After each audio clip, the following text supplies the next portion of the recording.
Hey everyone, today I'm going to show you how to see your meeting ID and password in the Zoom mobile app. Without any further ado, let's get started. First, open your Zoom app on your mobile device and log in with your credentials.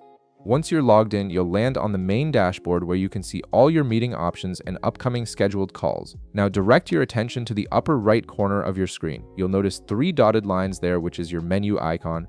Go ahead and tap on those 3 dots to reveal a drop-down menu with various options. From this menu, look for and select Meet with Personal ID. This option is important because it gives you access to your personal meeting room settings where all your default meeting information is stored.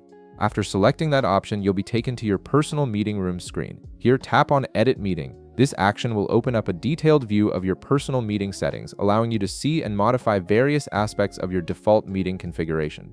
At the top of this screen, you'll immediately see your meeting ID displayed. This is your unique personal meeting ID that you can use for instant meetings or share with others when you want them to join your personal room.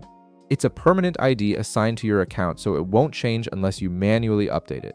Just below your meeting ID, you'll see your passcode. This passcode acts as a security layer for your personal meeting room, ensuring that only people you've shared it with can join your meetings. Having both your meeting ID and passcode visible here makes it easy to share this information with participants whenever you need to host a quick meeting. And that's it.